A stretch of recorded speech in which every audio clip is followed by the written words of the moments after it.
ارشد ندیم نے ہمارے ملک کو، ہماری قوم کو، ہمارے لوگوں کو وہ خوشیاں دی ہیں جو عرصہ دراز سے کوئی نہیں دے سکا، اور جو انہوں نے ایک مارکا مارا ہے، میں مارکے کا لفظ اس لیے استعمال کر رہا ہوں کیونکہ اس سے کم نہیں ہے، وہ صرف ایک میڈل نہیں جیتے، وہ انہوں نے مارکا مارا ہے۔ اس کے نتیجے میں جو ان پہ انعامات کی بارش ہو رہی ہے، جس طریقے سے ان کو نوازا جا رہا ہے، وہ جتنا ان کو دیں، جتنا ان کی تعریف کریں اتنا کم ہے۔ بلکہ آج کے دن وہ جو سلسلہ جاری ہے اس میں آج کے دن بھی ایک اہم دن تھا، کیونکہ آج ایوان صدر میں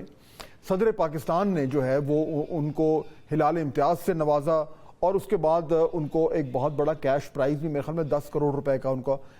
اعلان کیا۔ اب یہ جو ان کو عزت دی جا رہی ہے، اس سے جو ان کو اور ان کے خاندان کو جو فائدہ ہو رہا ہے، اور جو کہ وہ مکمل طور پر ڈیزرو کرتے ہیں، وہ تو ہے ہی ہے، لیکن اس کے ساتھ ساتھ پاکستانی بھی موٹیویٹ ہو رہے ہیں۔ پاکستانی جو سپورٹسمن ہیں اور جو آنے والے نسلیں ہیں، ینگسٹرز جو کہ سپورٹس میں انٹرسٹڈ ہیں، وہ بھی موٹیویٹ ہو رہے ہیں کہ اگر پاکستان میں کوئی سپورٹنگ ایکسلنس حاصل کرے تو اس کو یہ ملک جو ہے وہ آنر دیتا ہے، آنر کرتا ہے۔ بلکہ جو ہم دیکھ رہے تھے کہ ان کو کتنے کتنے انعامات دیے گئے ہیں، یہ آج ہم نے ایک لسٹ بنائی تھی اور یہ بڑی اچھا ہے۔ یعنی ابھی آپ نے صدر آصف علی زرداری صاحب کا ذکر کیا، انہوں نے ان کو 10 کروڑ روپے دیے۔ اس سے پہلے وزیر اعظم شہباز شریف نے جو ہے وہ 15 کروڑ روپے ارشد ندیم کو دیے تھے۔ وزیر اعلیٰ پنجاب نے ان کو 10 کروڑ کا چیک دیا، گاڑی دی، پھر گورنر پنجاب، گورنر سندھ، اور ایک لمبی لسٹ ہے جو ان کو انعامات جو ہیں وہ دیے گئے، اور اس کا جو ٹوٹل ہے ماشاءاللہ وہ اس وقت 44 کروڑ روپے ہیں، 44 کروڑ روپیز، 44 کروڑ روپے ہیں جو ارشد ندیم صاحب کو اب تک مل چکے ہیں۔ ہماری دعائیں ان کو اور زیادہ ملیں، یہ بھی کم ہے۔ جو انہوں نے جو کچھ کیا ہے پاکستان کے لیے اور پاکستان کی عزت کے لیے، پاکستان کے آنر کے لیے، اور اس میں یہ رقم کچھ بھی نہیں ہے۔ تو ظاہر بات ہے ہم تو چاہیں گے کہ ان کو اور زیادہ انعامات ملیں۔ اس کے ساتھ ساتھ یہ جو 44 کروڑ روپے ہیں، اس کے ساتھ ساتھ ان کو جو ہے وہ 5 گاڑیاں بھی ملی ہیں اور 2 عدد پلاٹس بھی ملے ہیں، اور یہ انعامات کا سلسلہ جو ہے وہ جاری ہے۔ اچھا، یہ تو ہو گیا بڑی اچھی بات، لیکن there is a bigger issue at stake ناظرین۔ سوال یہ ہے کہ 2028 میں نیکسٹ اولمپکس ہے، ہم نے پہلی بار ان اولمپکس میں ایک انڈیویجول ایتھلیٹکس میں میڈل لیا ہے۔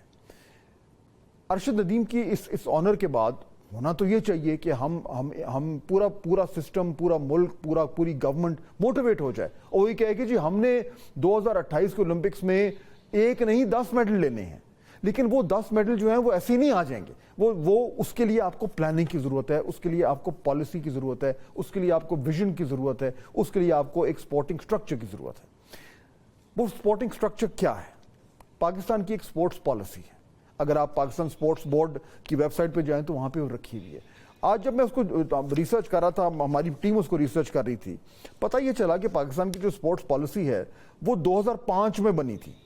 یعنی 2024 میں آج ہم یہاں پہ بیٹھے ہوئے ہیں، 2005 میں بنی تھی۔ اس کے بعد کسی گورنمنٹ کو یہ توفیق نہیں ہوئی کہ وہ باقاعدہ اس پالیسی پیپر کو نکال کے اس کو اپڈیٹ کرے۔ یعنی آج جو ہم روتے ہیں، یہ رونا رو رہے ہیں کہ ایک ارشد ندیم اپنی محنت سے ہمارے لیے عزت لے آیا، یا اس نے عزت کما لی، اپنے لیے تو کمائی، ملک کے لیے کمائی،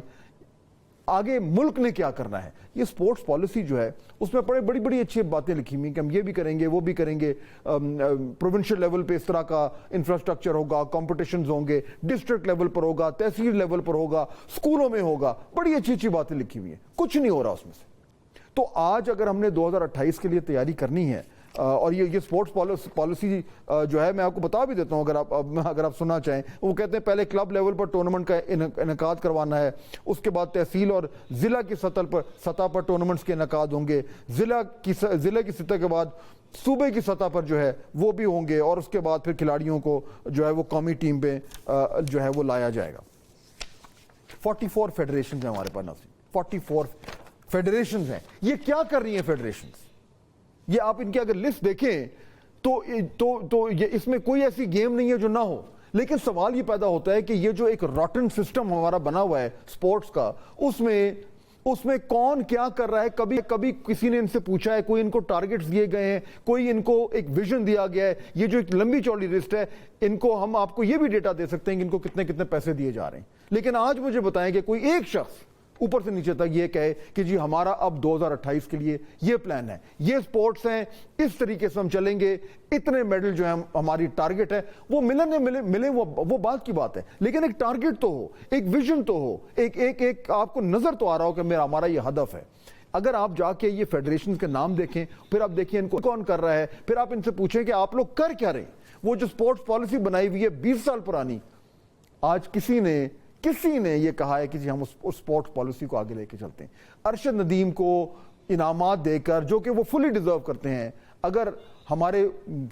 سرکاری افسران اور ہماری حکومتیں سمجھتی ہیں کہ انہوں نے اپنی پوری ذمہ داری پوری کر لی، سو آئی ایم سوری، یہ بالکل وہی رویہ ہے جس کی وجہ سے ہماری سپورٹس کا یہ برا حال ہے۔ تو آج کا پروگرام میں اس نوٹ پہ اینڈ کرنا چاہتا ہوں کہ ہمیں 2028 بلکہ 2032 کی اولمپکس کے لیے آج کی پلاننگ کرنی چاہیے، تاکہ ہم 1 نہیں 2 نہیں 10 20 50 ارشد ندیم پیدا کر سکیں انشاءاللہ۔